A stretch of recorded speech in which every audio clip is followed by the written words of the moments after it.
અરે ભાઈ, કાઠિયાવાડી રેસ્ટોરન્ટ તો ઘણા જોયા, પણ સ્વાદ ક્યાંય ગામડાનો ન આવ્યો.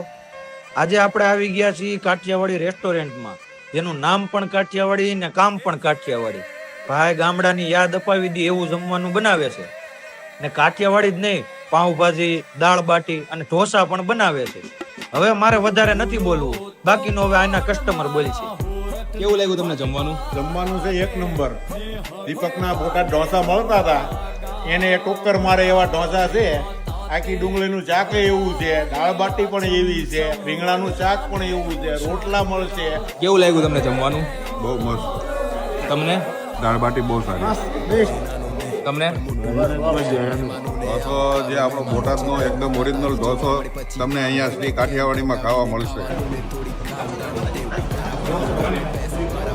બહુ બેસ્ટ, કેવું લાગ્યું તમને જમવાનું? બહુ સરસ. શું શું મંગાવ્યું હતું તમે?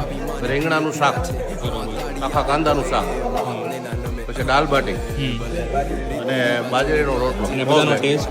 બહુ સરસ. એક વાર અવશ્ય મુલાકાત લો શ્રી કાઠિયાવાડી.